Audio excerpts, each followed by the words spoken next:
Colasanqui sa Maguindanao. So yun yung work in progress na mga offices na soon to be turned over to BARM government. Then, we already finalized the manual of operation. Kailangan kasi natin ng manual of operation. If you do these things, no? Ang dami kasi mga maliliit na bagay, mga makuti sa LTO na kailangan magawa natin. Even the citizen charter, magkano bang minabayaran, ano ba yung flow of transaction, kailangan nasa manual of operation yan. From step 1, from customer service hanggang sa releasing, kailangan kitang-kita yan. So, part yan ng manual of operation. Even doon sa magkano yung binabayaran, kailangan nakikita ng mga client natin. Then, daily remittances of collection. We already formulated some mechanisms and application na dapat araw-araw kami nagre-remit ng collection. Every day. Hindi po pwedeng hindi kami mag-remit ng nakuha namin ngayong araw kasi that's a violation sa Commission on Audits, sa ating gobyerno. Araw-araw. Yung daily report of collection and remittances of collection sa land bank. So, yun. Then, nagsasubmit din kami ng monthly reports of collections. Kailangan may daily, may monthly para maiwasan yung corruption na saan napunta yung collection na to. Dapat yan everyday nire-remit sa bangko. Pagdating ng isang buwan, i-report mo pa yung monthly report of remittances and collections sa land bank. So napupunta yan lahat sa Bangsamoro Treasury Office. Kahit piso lang napupunta sa LTO. Walang naiiwan sa LTO. Single centavo. Lahat nire-remit sa Bangsamoro Treasury Office via land bank. Then, we are able to develop some baseline data sa BARM dahil ang problema kasi natin sa BARM government, BARM natin ngayon, dahil bago pa siya, nahihirapan kami doon sa baseline. Ilan ba talaga ang nagre-register ng sasakyan? Ilan ba ang number of driver's license card? Ilan ba ang nag-ESP? Ilan ba ang kumukuha ng professional driver's license at non-professional driver's license?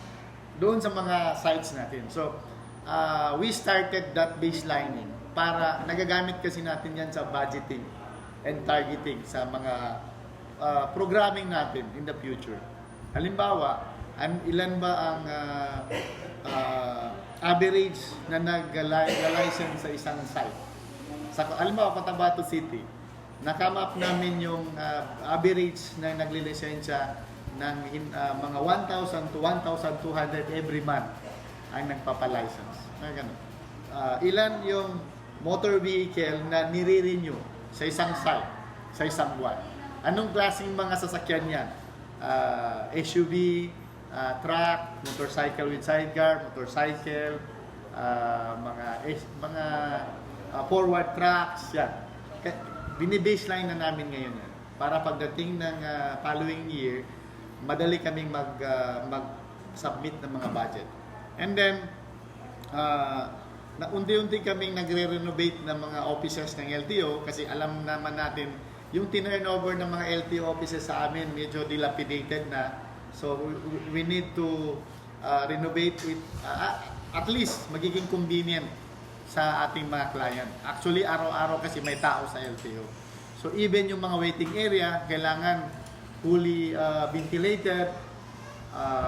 Kailangan yung client, may nakikita siyang mga TV na habang hinihintay niya ang kanyang transaction. So, we are thinking of that. We started in Cotabato City pa naman. So, hopefully, we can go to island provinces sa Hulo or subject to renovation na rin yung opisina dito sa Bungaw, sa Basilan. Patapos na yung office natin sa Basilan. So, may mga nag-sponsor din ng mga LGU para doon sa ating mga offices. Then, alam nyo, ang isa sa budget, bulk ng budget ng LTO kasi, napupunta sa pagbili ng mga official receipt, OR. Yung tinatawag namin accountable for. Yung official receipt, certificate of registration, yung CR, yung mga TOP, Temporary Operators Permit, yung mga miscellaneous receipt, yung mga MBIR, ADL, Application for Driver's License Form, lahat. Binibili ng LTO yan. So, binigyan tayo ng Parliament ng last year, binigyan kami ng around 21 million. So, this year, nasa 31 million para makabili tayo ng mga appropriate and yung tamang-tama lang na accountable form for the LTO. Actually, last month, last 2 months, nagkaroon kami ng problema sa accountable form kasi nung tinurnover, konti lang ang naibigay sa amin ng national. So, nagpa-print pa kami sa National Printing Office.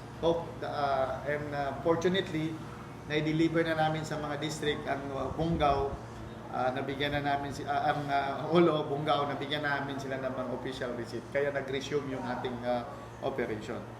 Then, as of the moment, we are waiting for the delivery of the driver's license card sa ating mga sites.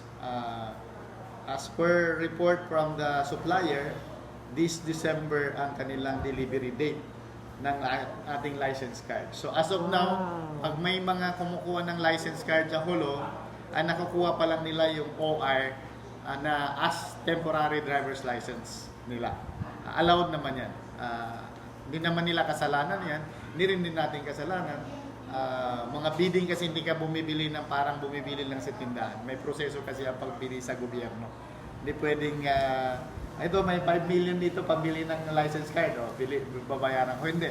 May proseso, may bidding processes. So, yun yung mga sinusunod natin. So, hopefully this month darating yung mga license card at may padala namin sa mga district offices katulad ng Polo. Na actually katulad din sa Cotabato, wala din kaming license card doon.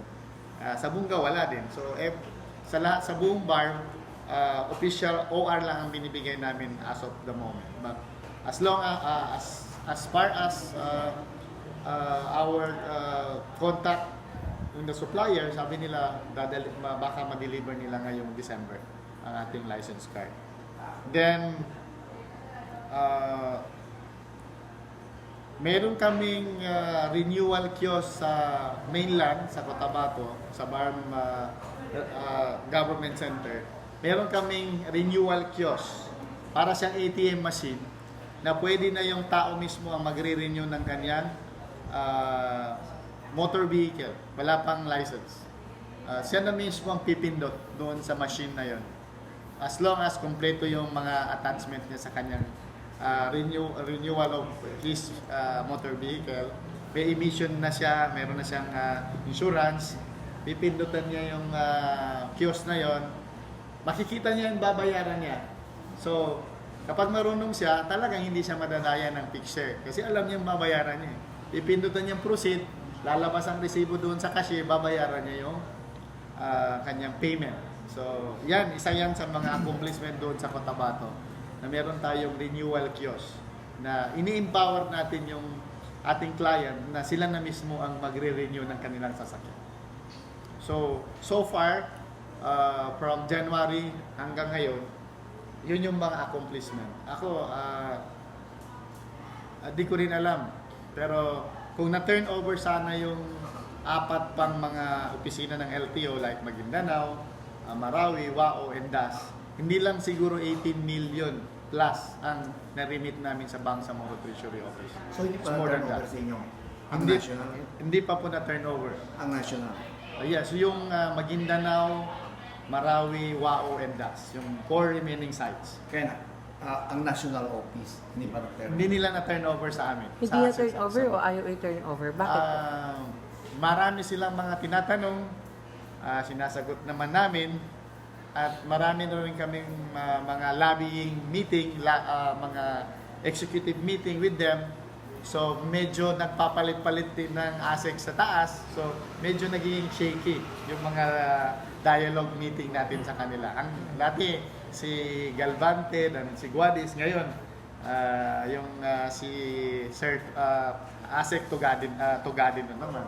So, we are about to connect with them for another dialogue meeting for the turnover of the remaining 4 sites of the LTO.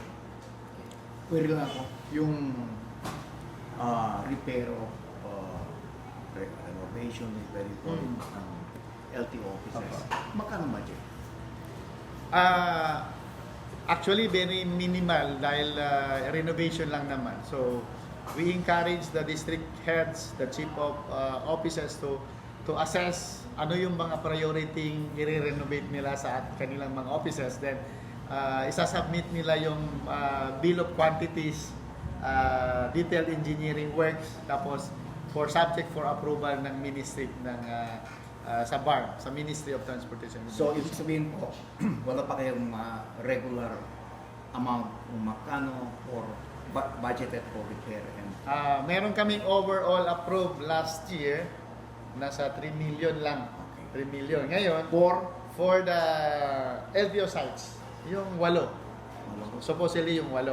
Pero since 4 lang yung na-turnover, gagamitin namin muna doon sa 4 yun. Ngayon, yung amount na kailangan nila ay nakadepende sa assessment nila doon sa gusto nilang i-prioritize na i-repair nila sa offices nila. so pag sobra, hindi pwede. Dapat within that only. Yes, yes. So, pero, So, ngayon po is online system na po ngayon ng LTO BARM. Any message po natin para sa mga commuters natin, para po sa mga Bangsamoro po? Panawagan po ba? Yes, actually, since we assume office at the Land Transportation Office, gusto talaga natin na ma-online ang ating transaction. Dahil baka mapapag-iwanan tayo ng panahon pag nagmamanual pa tayo. So, we are happy to serve our constituent in the BARM na naka-online transaction tayo. And then, alam din namin na may mga, specifically sa island of Sulu, meron dito mga local assemblers, meron dito mga locally assembled vehicle na nakikita natin. At yan ay walang documentation. Kung meron man, meron sa LTO na motor vehicle registration receipt, which is typewriter, gamit ang typewriter. So I already endorsed that to our IT provider na i-collate namin lahat na naka-MBRR dahil yan ay wala sa system. So napakarami ngayon dito sa office ng LTO Huluyon. So kahapon we started the inventory. Mga ilan po? Marami-rami din. So, kumaga ilang karton din yun kasi ever since nag-umpisa yung LTO dito sa Hulo, yun. Pero ang plano namin, we will start it from the time na we started from LTO BARM. Hindi muna namin galawin nung ang nagmamanage pa ay LTO Region 9. Doon muna kami sa panahon na ni BARM. So, ini-inventory namin, tapos ini-encode namin isa-isa para malaman na may pasok namin sa system. Para pag nag-renew sila uli, hindi na manual ang makukuha nilang OR and CR, kundi online na. Kumbaga makikita na sila sa system. Makikita na sila sa system. Bakit namin kailangan gawin yun? Gusto kasi ng aming minister sa BARM na walang maiiwang motor vehicle, tricycle, motorcycle na undocumented. Gusto namin documented lahat, nasa system lahat ng LTO. Kasi usually motor vehicle, motorcycles are accessories for the crime.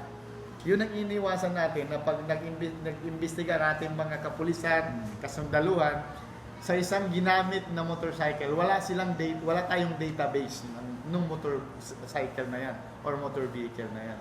So, para makatulong tayo, kailangan i-document talaga natin ang ating mga sasakyan, which is nasa batas naman yan, na dapat documented yan, mairehistro mo yan doon sa Land Transportation Office as mandate. Pero sir, baka ang iniisip nila, yung mga nag-assemble na dito, matagal na talaga nag-assemble ng mga sasakyan, baka iniisip nila na baka mahal yung kanilang babayaran doon sa kanilang sasakyan dahil hindi pa man na-rehistro at matagal na nilang nagamit. Yan ay mga subject for discussion and dialogue with them. Kung ano yung rate na ipapataw natin dyan, yan ay subject for discussion pa rin. Kumbaga, kung ano ang ipapato mo doon sa mga regular na rate, yun pa rin ang magagaya natin. Kasi wala pa namang batas sa BARM on land transportation. Ang batas pa rin na ginagamit ng LTO ay yung RA 4136, yung Land Transportation and Traffic Code of the Philippines. So kung ano pa rin ang mga rate doon, yun ang magagamit natin. But ang maganda kasi niyan, magiging legit yung kanilang pagiging assembler, motor vehicle assembler nila. Later on, bibigyan natin yan sila ng mga accreditations and authorization. Kasi nasa batas din yan hindi ka pwedeng basta-basta lang mag-assemble ng sasakyan na wala kang accreditation.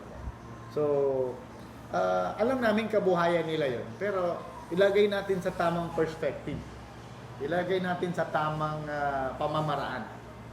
Ngayon, with the help of the provincial government, the local government units, makakatulong din tayo doon sa kanila na ang kanilang island, lahat ng sasakyan dito ay documented. So makakatulong tayo sa anumang mga plano nila in terms of land transportation, any institutional development na gawin nila, makakatulong tayo dahil ang LTO ay ready para ibigay sa kanilang mga baseline data na kailangan nila para sa kanilang mga planning, budgeting. Yan naman talaga ang purpose natin as agency na nasa mga probinsya. Paano tayo makipagtulungan sa local government unit? Kasi we are part of this government. So, hindi issue kung magkano babayaran. Ang issue dito ay kung paano natin ma-fully and officially document ang mga motor vehicle sa Island of Sulu na makakatulong sa security, makakatulong sa development, at makakatulong din sa ating mga business sector na ito ay part ng economic development, institutional development, and related development in a specific local government units. Lastly, sir, impression po sa pagbisita po niyo dito sa Sulu. Actually, matagal na rin akong nagpupunta sa Sulu, even nung nasa non-government pa ako. Pero lately, medyo na-amaze ako dahil gumanda ang unang-una yung security. Pangalawa, maraming mga development. Pangatlo, maraming mga local politicians na magkakalaban noon, hindi na magkakalaban ngayon. Parang siguro yun yung nag-boost doon sa development, yung unity, yung kapayapaan na nabuo in between mga political rivalry, yung mga clans. Hindi na nag-aaway ngayon. So, ang kapalit noon, development. In fact, first time ko pumunta sa beach dito sa Polo. Parang beach. Sa Maang Beach. Ang daming magagandang beach, white beach, na hindi mo yan nagagawa mga 10 years ago. 'Di ba? Dahil takot na takot ka. Yes. 'Di ba? So, yan ay isang mga sign of development. Yung kagabi, nakita ko yung night market ng Holo na very alive. Na hindi yung mga balita na 6 o'clock, sarado na lang. Hindi. 10 o'clock, ang dami pa rin mga barbecue. Yes. Ang dami pa rin mga fruits, street foods. Ang dami pa rin nagbibenta ng mga kids toys. So, yun. Isa yan sa mga sign of development. Isa yan sa sign na gumaganda yung ekonomiya, gumaganda yung kapayapaan. At sana tuloy-tuloy na. Ito ay, we owe this development especially sa ating provincial government. To our governor, Honorable Sakurtan, and the rest of the provincial government, Congress, yung doon sa distrikto, Congressman Arbison, Representative Arbison, and the rest of the congressmen nandito sa Holo, sa Sulu. Of course, the member of the parliament living here in Holo. Ang daming mga member of the parliament na magagaling, na sila yung nagdadala ng mga iba-ibang development sa Sulu. Nakaka-amaze, nakakamangha na nawi-witness mo to. At na ikaw mismo ang nakakakita at nakakaramdam. Sir, may isa pa pala sir. Kumusta pala yung player natin? Player sa... Basketball. Ay, di kayo napanood doon? nanood kami.